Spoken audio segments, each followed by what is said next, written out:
Hello, everyone. A very good afternoon to you. Thank you for those who have made it to our session here. My name is Godfrey Mutizwa. I'm a journalist. I'm based in Johannesburg and excited to be here to be telling the African story and trying to get capital into the continent. Let me ask you a question. Are you, like me, struggling with artificial intelligence? Like ChatGPT in particular? I'm asking this question in particular, mindful that our partners and hosts here, the Financial Times, like me, really value their highly developed, writing skilled, honed over many years. You see, my biggest challenge and really technological advancement growing up was the typewriter. Then came the computer. And the computer, for those journalists who go back over that period, took away my many hours inside the library, going through those files, thumping page by page, and then coming back and writing my story. That computer, if you remember, superseded, of course, the computer killed the library to a degree, and then from being able to quickly write my story, ChatGPT comes along and says, hang on, I can make all that stuff that you are able to get from your library into a story, and I can make it make more sense than you can in a fraction of the time. Do you understand my struggle? Mm-hmm. Because now my 40 years honing this skill over time, at the swipe of a stroke has been taken out. But I know progress when I see it as well. And I know when I'm beaten. So what I did for this session was, I went back to ChatGPT and I asked ChatGPT a question. I said to ChatGPT, can you tell me if blended finance is the panacea for Africa's development? Give me 3 points on the right-hand side and 3 points against. So let me tell you what ChatGPT said before I come back to my experts. These are the reasons for. It said, blended finance is good because it will de-risk private investment. 2, it will help to mobilize much-needed capital for the African continent. 3, it will encourage sustainable and bankable projects. Against, it said limited scalability and complexity, risk of subsidizing private profit, and thirdly, weak institutional and regulatory frameworks. Then I said, now hang on, you missed out one thing. It's expensive. So I said to ChatGPT, I could still be useful. So hopefully ChatGPT does not take me out in the long run. Let me introduce my panelists because they are the experts and they've got the answers to the questions that we need answered here today. On my left, Leslie Marsdorp, a man I've known for many years from Johannesburg. Then he disappeared into the east, and now he has come up to the north. The CEO of British International Investment. Joining us for this conversation today, let me make sure that I get her title correct because she was here earlier, right? Hodan Osman, yes. She is president of the Somali Development and Reconstruction Bank. Thank you. And then on the extreme left, it's Samuel Maimbo. He is Vice President, Budget, Performance Review, and Strategic Planning, the World Bank Group. Ladies and gentlemen, thank you for your time. Thank you. So let me begin with you, Samuel, because this is your day job, right? It is. You sit in an institution that's consumed with trying to make sure that we've got all the support that we require to develop Africa. Is blended finance the answer? That's a tough question, but actually, when I was thinking about it coming here, I remembered an old professor of mine in Zambia, who I met when I was doing my IDA replenishment. And I was as all good mentors, he said to me, "How are you doing?" And I said, "I'm fine. Of course, I'm doing well." And then, like a really good mentor, he said, "Now cut the bullshit and tell me, how are you doing?" So I said, "I'm struggling. The world environment has changed." And then he said to me, "The trouble with you young African men is that you're forgetting the lessons of our forefathers. We used to ride elephants. And don't forget that." And then he proceeded to give me 3 lessons which I think are relevant for blended finance. He said, the first thing is, you've got to look at the path you want the elephant to go. You remember, elephants have got a fantastic memory. They will use the same path over and over again. And so when you bring blended finance to MDBs, to a whole community, the muscles aren't there to absorb it and say it is the answer. And so I don't think we're doing enough to acknowledge the environment in which blended finance is working. We've got 22 African countries that are highly debt distressed. The level of indebtedness, debt repayment is so high. We need to capture that and make sure that blended finance is working in that environment. The second thing he said is that focus on the elephant, right? Elephants are very deceptive animals. They are 300 pounds strong, they look muscular, but the reality is they're not designed to carry a ton of weight. Unlike a donkey, the skeleton of an elephant is straight. And therefore, we've got to acknowledge that blended finance isn't carrying the weight that it needs to carry, and we need to do much more to get it to do so.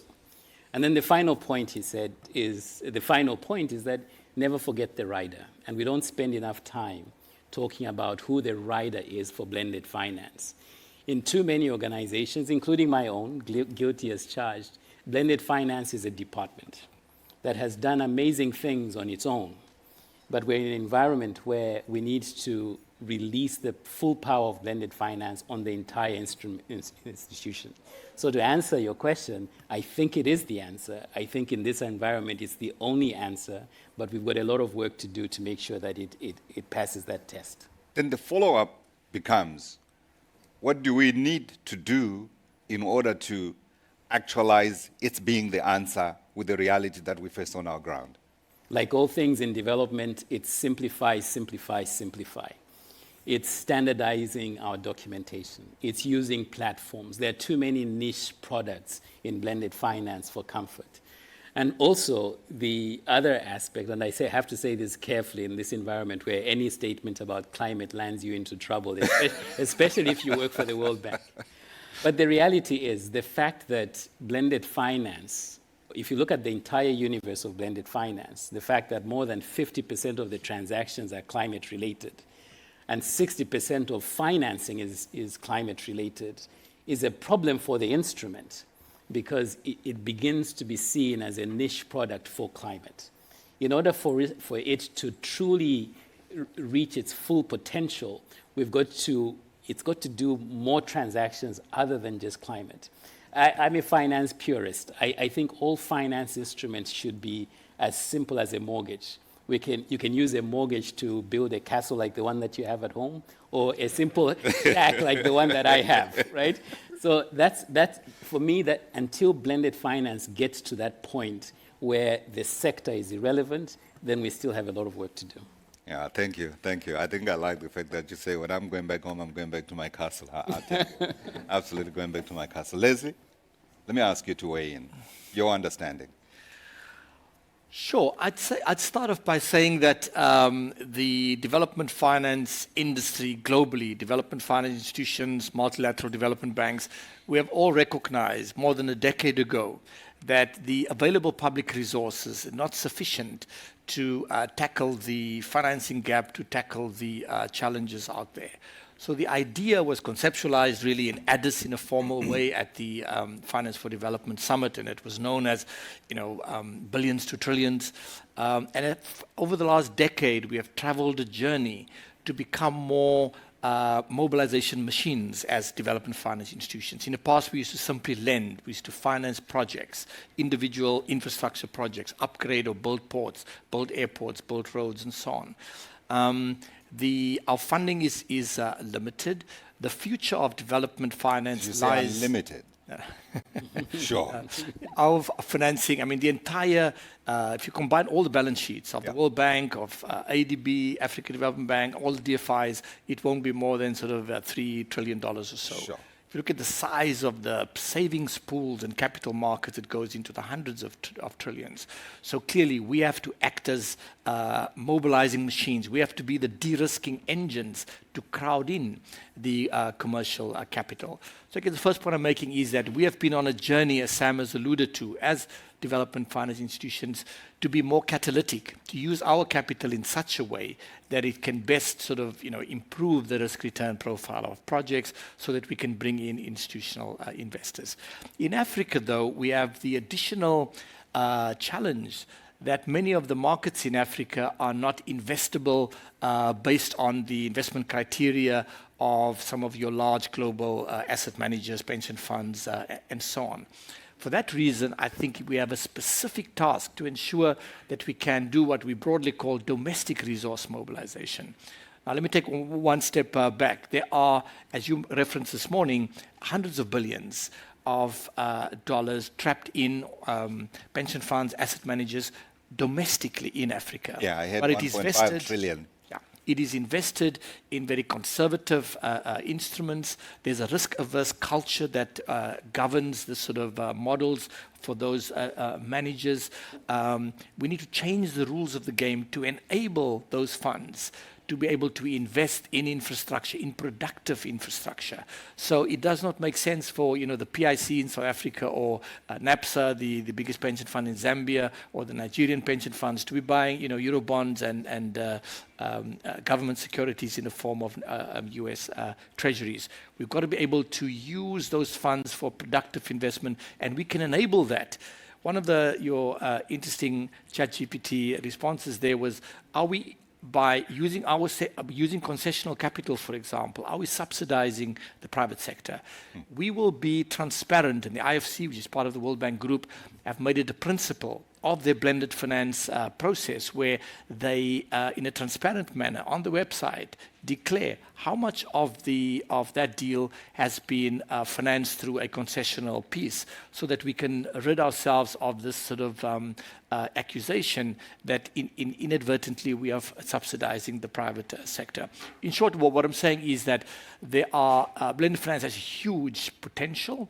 It does at the moment have some serious deficits. As Sam alluded to, it is too bespoke. We have to be able to create it as an asset class so that it can be more mainstreamed. At the moment, we are unable to scale it, and large institutions do not have the patience to work on small transactions. We need to find a set of tools and approaches so that we can have more pooled instruments. Instead of us, as BII, having our own approach to mobilization, private capital mobilization, European Bank for Reconstruction and Development having their own, Africa Development having their own, we are now moving towards standardizing our investment processes. Yeah. Just to end off, there's a process underway right now between the World Bank and all the other DFIs where we're trying to standardize our processes and policies to the point where we can reduce the complexity that has been part of the investment modalities before. So what do we do? Do we go back to Addis, where it all started? And who do we bring to the table for us to be able to begin that conversation and then scale it to the extent that we're able to get it to pass in a very fractured global environment? I did not tell you what I meant. Look, in Addis, the ambition was out there. It was kind of almost a naive ambition to go from billions to trillions, because trillions is a big number. But, it was important to set that ambition. What has happened over the last 10 years, we have kind of developed blended finance from a new instrument. We have scaled it. We have experimented with various structures. We are now sort of fixing the plumbing of our institutions internally, so we can work better together as DFIs. We've removed a lot of the complexity, which Sam has referred to. I think we are now much better. We've got a much better platform to scale. Yeah, okay. The question of who we bring to the table remains. The question about who we brought to the table, in the past, we as DFIs have been talking about how do we mobilize the private sector.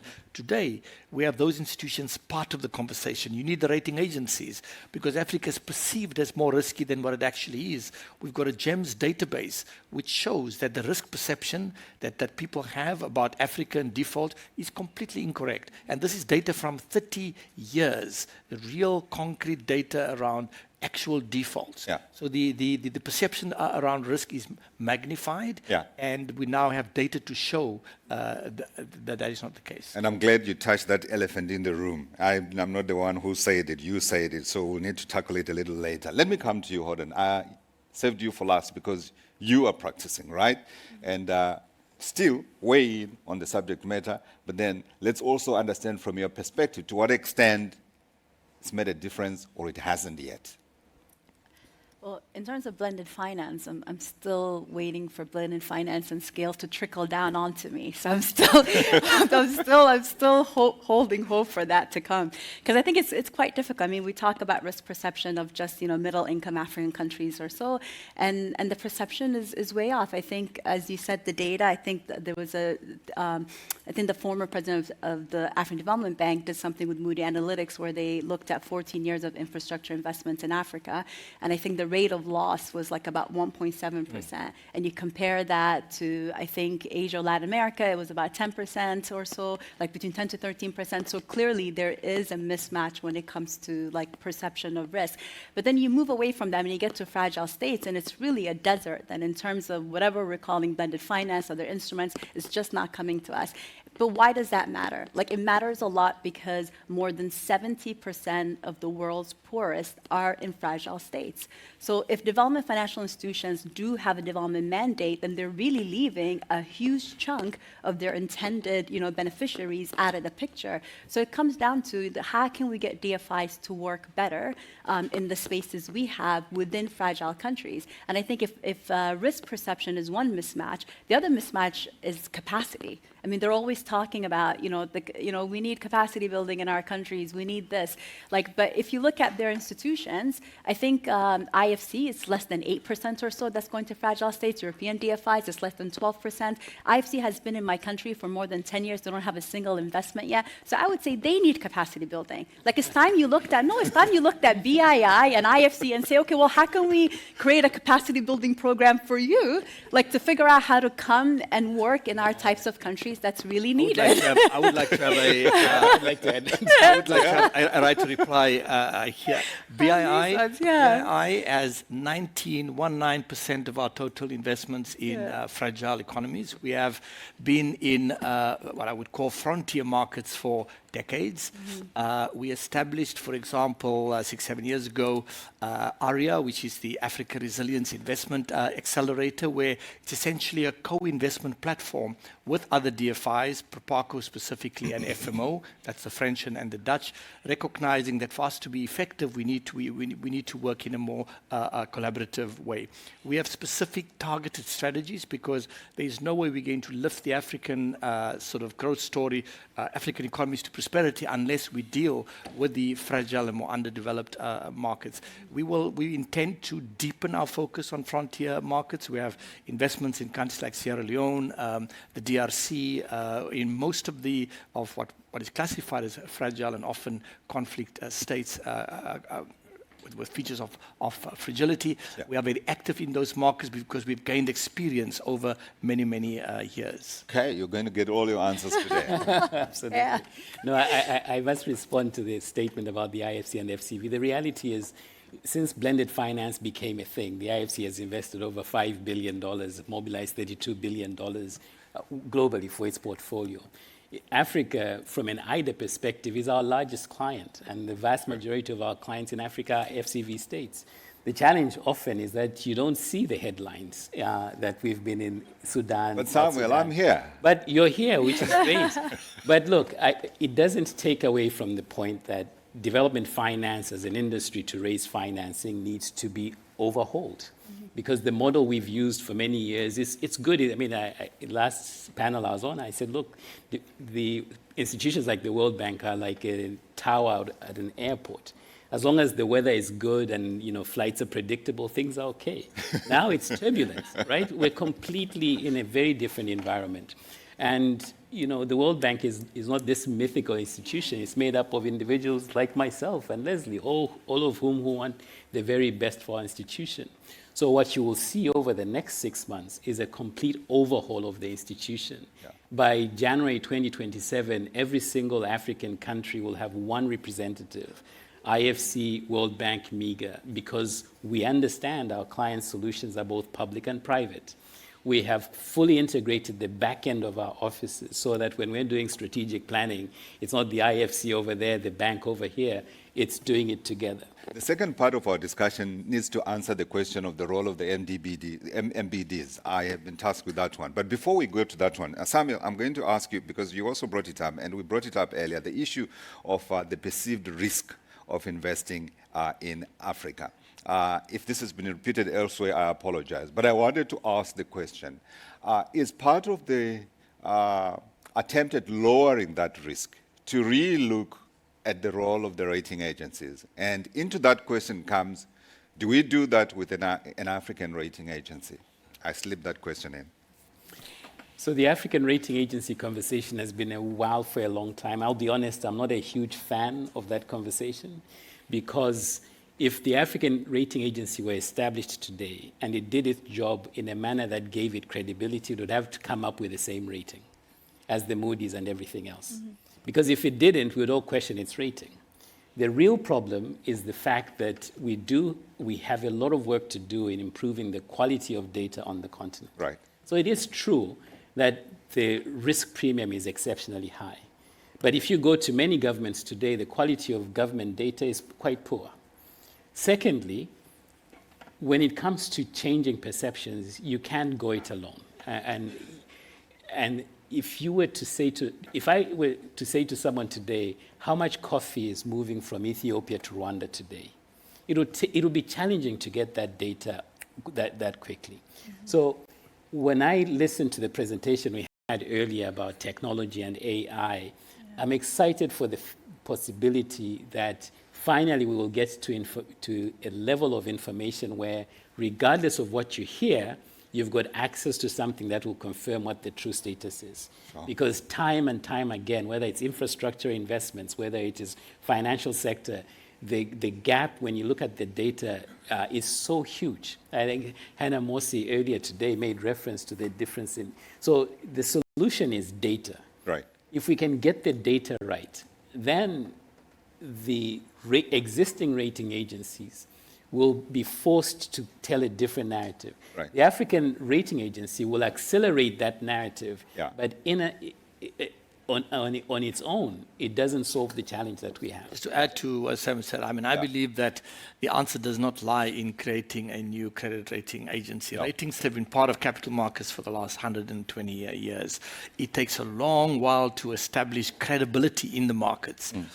Just to establish a credit rating agency is not going to change the cost of capital in Africa at all. At the end of the day, so?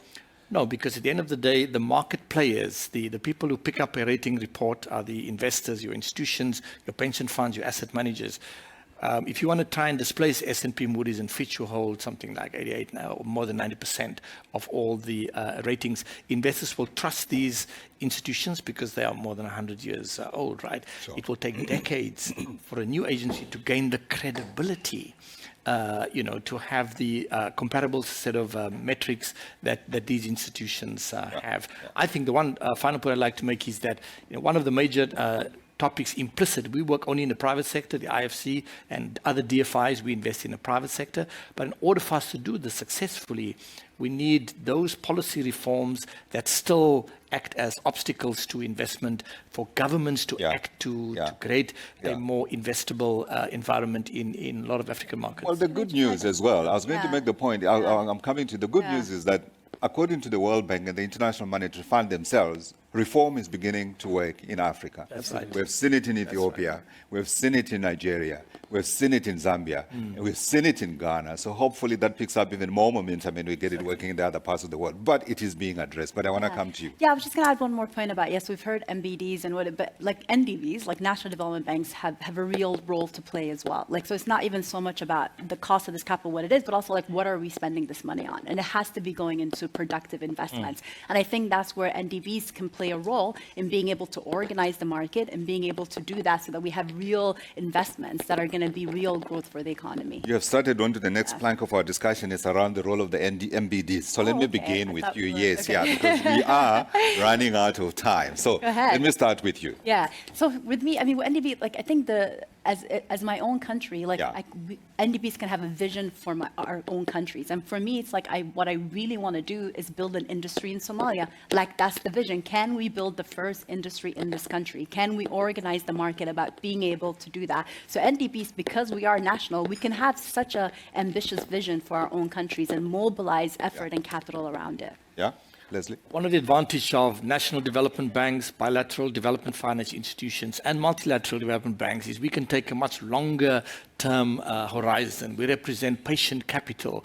We can put, for example, and support proactive industrial policies, let's say to develop electric vehicle industries and create the green industry. Many private sort of commercial investors, are driven by short-term financial returns. Yeah. We can make those investments for the longer term, which is focused on job creation and all these other more development impact metrics. So development finance institutions have a vital role to play in the development process of Africa. Absolutely. Samuel, you'll have the last word. I am a strong proponent of national development banks because I think they provide governments the ability to demonstrate ownership of the development agenda. But I'll also be quick to admit that the legacy of development banks is a carryover that still impacts a lot of people. There are too many rooms where I get into and you say state-owned development bank, especially if it's an African, already the eyes sort of glaze over, like, of course, it's got to be mismanaged, corrupt, and just a feeder into all of the wrong things. That's not true. Certainly not for all of them, and certainly not for my favorite one in Somalia. But I think it's and this is one of the challenges in development, if I take a step back, that language takes a frustratingly long period of time to change. So we spent a lot of time talking about all the things that are going wrong in Africa. But like you rightly pointed out, the level of policy reform that is gaining impact is significant.